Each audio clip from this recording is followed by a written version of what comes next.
Students, welcome back to your channel. पिछली video में हम कवर कर रहे थे मांग को प्रभावित करने वाले तत्व, जिनमें से हमने दो तत्वों को कंप्लीट कर लिया था। फर्स्ट था वस्तु की स्वयं की कीमत और सेकंड था उपभोक्ता की आय। आज की इस वीडियो में हम देख रहे हैं बाकी के बचे हुए तत्व जो मांग को क्या करते हैं, प्रभावित करते हैं। तो थर्ड हमारा तत्व है क्या है, संबंधित वस्तु की कीमत, यानी कि उससे रिलेटेड जो भी वस्तु है, यानी कि जो वस्तु हम खरीद रहे हैं उससे संबंधित कोई दूसरी वस्तु है, उन संबंधित वस्तु की अगर कीमत है तो क्या वो मांग को प्रभावित करती है या नहीं। तो दो इस तरीके से हम संबंधित वस्तु को, इसके लिए हम दो भागों में बांटते हैं। एक बांटते हैं पूरक और एक बांटते हैं स्थानापन्न, कॉम्प्लीमेंट्री या सब्स्टिट्यूट, स्थानापन्न।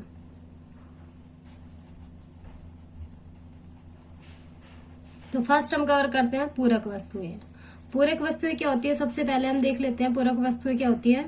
पूरक वस्तुएं वे होती है जिनका प्रयोग, क्या पूरक वस्तुएं वे वस्तुएं होती है जिनका प्रयोग किसी उद्देश्य की पूर्ति के लिए, यानी कि कोई भी उद्देश्य हम अपना पूरा करना चाहते हैं, उन उद्देश्य की पूर्ति के लिए साथ साथ किया जाता है।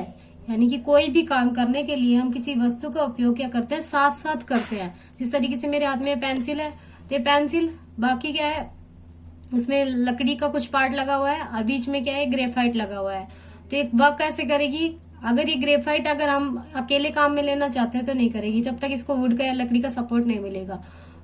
तो ऐसी वस्तुएं जिनका उपयोग हम क्या करते हैं, साथ साथ करते हैं। सिंपल तरीके से हम क्या कह सकते हैं, पूरक वस्तुएं वे वस्तु होती है जिनका उपयोग हम क्या करते हैं, साथ साथ करते हैं, पूरक वस्तुएं कहलाती है। तो देखो लिखा हुआ भी है, साधारण शब्दों में हम कह सकते हैं ऐसी वस्तुएं जिनका उपयोग साथ साथ किया जाता है पूरक वस्तुएं कहलाती है। तो आपसे पूछा जाए कि पूरक वस्तुएं क्या है, डेफिनेशन के रूप में या फिर डिफाइन करने के लिए कहा जाए तो आप क्या लिख सकते हैं, ऐसी वस्तुएं जिनका प्रयोग हम क्या कर सकते हैं, साथ साथ करते हैं, उन वस्तु को हम क्या कहते हैं, पूरक वस्तुएं कहते हैं।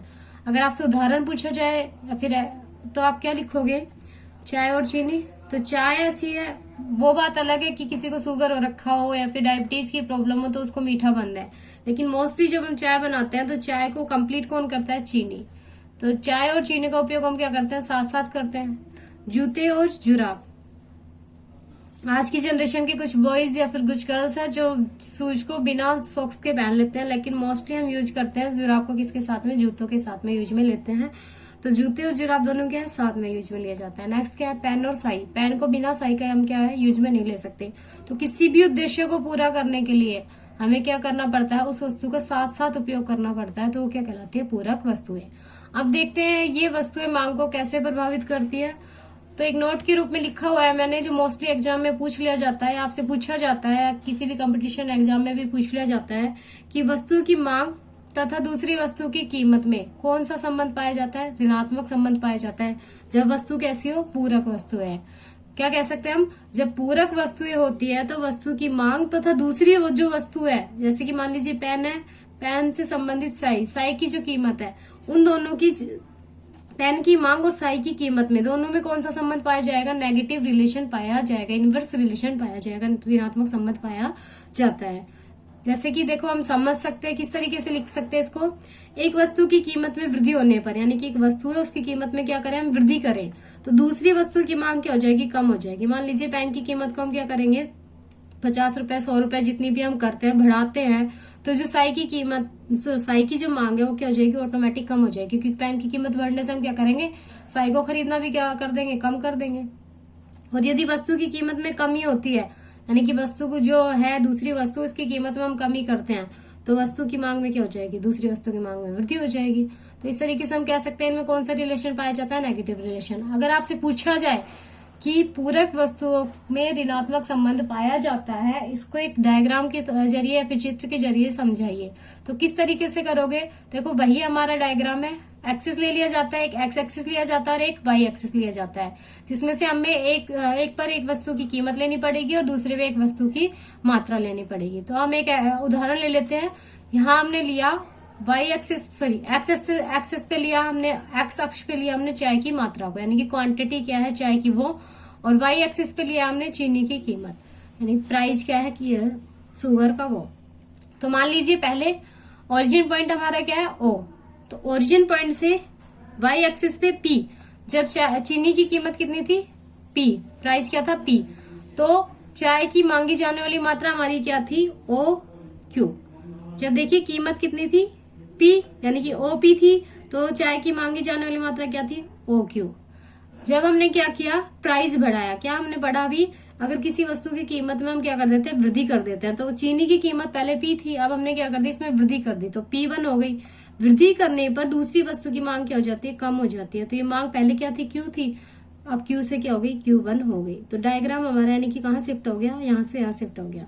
इस तरीके से देखो, हम अगर बनाना चाहे डिमांड कर्व, तो किस तरह, ये जो पॉइंट है, ये जो पॉइंट है, यानी कि पहला पॉइंट ये था हमारे यहाँ मांग और कीमत मिल रहे थे दोनों आपस में, और ये है सॉरी हाँ मांग और कीमत, और दूसरा पॉइंट हमारा ये बना था। तो जब इन दोनों पॉइंट को बनाएंगे तो हमारा क्या बनेगा, डिमांड कर्व बनेगा।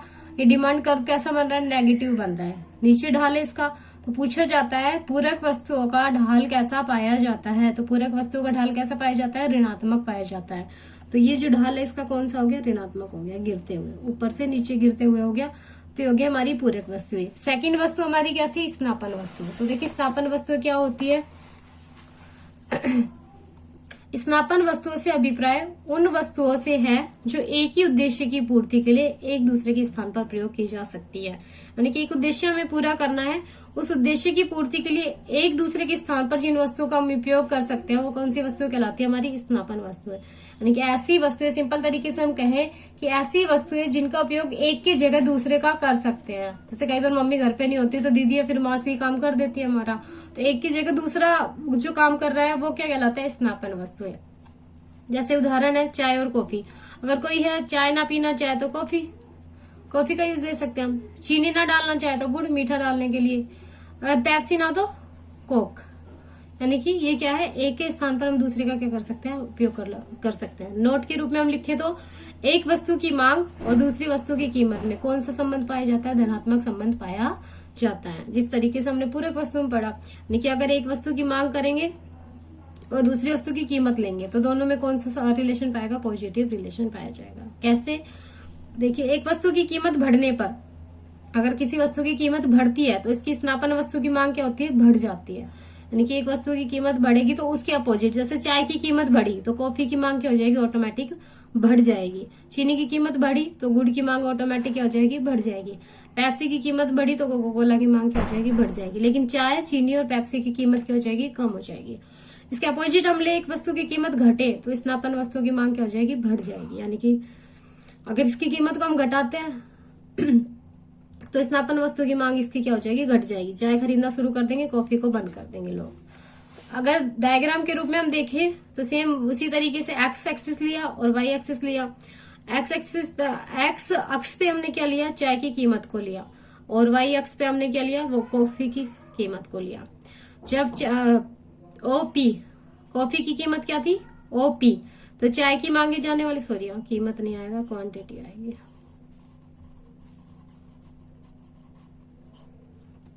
जब कॉफी की कीमत कितनी थी, पी, मांगी जाने वाली मात्रा कितनी थी चाय की, क्यू, यानी कि ओ क्यू, और कीमत थी ओपी। तो हमारा ये बन रहा था डायग्राम, ठीक है। जब हमने क्या किया, कॉफी की कीमत को बढ़ा दिया, तो कॉफी की कीमत बढ़ेगी तो हमारी चाय की मांग क्या हुई, वो बढ़ जाएगी। तो पी से क्या हो गई, P1 हो गई, यानी कि ओपी से कॉफी की कीमत कितनी हुई, OP1। तो चाय की जो क्वांटिटी थी यानी मांगी जाने वाली मात्रा थी, OQ से कितनी हो गई, OQ1 हो गई। तो हमारा डायग्राम किस तरीके से बनेगा, इस तरीके से। ये पॉइंट हमारे बन रहे थे पहले, मांग और कीमत का। जब इनको हम मिलाएंगे तो हमारा क्या बनेगा, डिमांड कर्व बनेगा, मांग वक्र बनेगा। ये कुछ इस तरीके से बनेगा। देखो पहले हमारा पूरक वस्तुएं थी तो डिमांड कर्व व्यू बन रहा था, तो इसको हम क्या कहेंगे, नेगेटिव, यानी कि ऋणात्मक ढाल वाला। लेकिन ये ऊपर चढ़ता हुआ है तो ये क्या हो गया, पॉजिटिव, तो इसको हम क्या कहेंगे, पॉजिटिव, यानी कि धनात्मक ढाल वाला। तो पूछा जाए एग्जाम में या फिर कोई भी आपसे पूछे कि स्नापन वस्तु का ढाल कैसा पाया जाता है, तो कौन सा पाया जाता है, धनात्मक ढाल पाया जाता है। इसके बाद फोर्थ पॉइंट हमारा क्या है, मांग का उपभोक्ता की पसंद से संबंध, यानी कि फोर्थ पॉइंट हमारा क्या था, उपभोक्ता की पसंद और रुचि। मान लीजिए किसी वस्तु के लिए उपभोक्ता की रुचि है, बहुत ज्यादा है, तो उसकी मांग तो क्या हो जाएगी, बढ़ जाएगी, यानी कि ज्यादा होगी। अगर कोई वस्तु ऐसी है जो उपभोक्ता पसंद ही नहीं करते, उसे खरीदना ही नहीं चाहते, तो उनकी मांग क्या हो जाएगी, कम हो जाएगी। तो सिंपल सा है, जब उपभोक्ता की जो रुचि है, पसंद है, उसके किसी वस्तु के लिए ज्यादा होती है तो उसकी मांग क्या होती है, ज्यादा होती है। जब उपभोक्ता की पसंद या रुचि किसी वस्तु के लिए कम होती है तो उसकी मांग क्या हो जाती है, कम हो जाती है। इसके बाद देखिए भविष्य के बारे में उपभोक्ता की प्रत्याशा, ये हमारा 5वां पॉइंट है और लास्ट पॉइंट है। तो देखिए भविष्य में स्टॉक कम होने की संभावना है। मान लीजिए कोई वस्तु है, जैसे मान लो आटा है या गेहूं है, इन फ्यूचर हमें लगता है कि इनका स्टॉक क्या हो जाएगा, कम हो जाएगा। आने वाले टाइम में हमें गेहूं कम मिलेंगे क्योंकि इस साल बारिश नहीं हुई और फसलों के लिए अच्छा नहीं था बारिश नहीं होना, और पानी की क्या थी, कमी थी, इस वजह से गेहूं अच्छे नहीं हुए। तो आने वाले टाइम में क्या हो गया, हमारा गेहूं का स्टॉक क्या हो सकता है, कम हो सकता है। लोगों को ये बात पता चली, उपभोक्ता को ये बात पता चली, तो क्या करेंगे, आटे या फिर गेहूं को, आटा तो स्टॉक हम नहीं कर सकते लेकिन गेहूं को कर सकते हैं, तो गेहूं को क्या करेंगे, खरीद कर रख लेंगे। तो खरीद कर अभी रखेंगे तो इसका मतलब क्या है, वर्तमान में अभी इस समय क्या हो जाएगी, गेहूं की मांग क्या हो जाएगी, बढ़ जाएगी। क्या, अगर भविष्य में किसी वस्तु का स्टॉक हमें कम होने की आकांक्षा लगती है, कम होने लगता है कि आने वाले समय में किसी वस्तु का स्टॉक क्या हो जाएगा, कम हो जाएगा, तो उपभोक्ता क्या करते हैं, उस वस्तु को अभी खरीदना क्या कर देते हैं, शुरू कर देते हैं। सेकंड पॉइंट देखिए, भविष्य में किसी वस्तु की कीमत कम होने की संभावना। मान लीजिए जैसे गोल्ड है, गोल्ड के रेट अभी क्या चल रहे हैं, ज्यादा चल रहे हैं, लेकिन हमें पता है, या फिर मान लीजिए आने वाले समय में गोल्ड के रेट क्या होने वाले हैं, कम होने वाले हैं। तो जो भी उपभोक्ता है वो उपभोक्ता क्या करेंगे, अभी तो गोल्ड की जो डिमांड है उसको कम कर देंगे, अभी जो गोल्ड की डिमांड है उसको क्या कर देंगे, कम कर देंगे। लेकिन गोल्ड की जो प्राइस है वो आने वाले समय में क्या है, कम होने की संभावना है, तो आने वाले समय में उसकी डिमांड क्या हो जाएगी, बढ़ जाएगी। तो डिपेंड किस पे करता है, कीमत पे भी करता है। अगर अभी कम है तो अभी खरीद लेंगे, आने वाले समय में बढ़ने की आकांक्षा है तो अभी ज्यादा से ज्यादा खरीद लेंगे, अगर आने वाले समय में कम होने की आकांक्षा है तो अभी क्या करेंगे, अपनी डिमांड को कम कर देंगे। तो स्टॉक और वस्तु की उसकी कीमत अगर भविष्य में कम या ज्यादा होने की संभावना है तो भी क्या करते हैं, किसी भी वस्तु की मांग को क्या करते हैं, प्रभावित करते हैं। तो इस तरीके से इन वीडियोज में हमने कवर किया उपभोक्ता की जो पसंद है, आय है, उपभोक्ता की भविष्य में होने वाली प्रत्याशा है, उस वस्तु की स्वयं की कीमत और स्नापन वस्तु या पूरक वस्तुएं किसी वस्तु की मांग को किस तरीके से प्रभावित करती है। अगर आप ऐसे ही अच्छे और वीडियो चाहते हैं तो वीडियो को लाइक करना और शेयर करना ना भूलें, और चैनल को सब्सक्राइब कीजिए और ज्यादा से ज्यादा शेयर कीजिए। Thank you.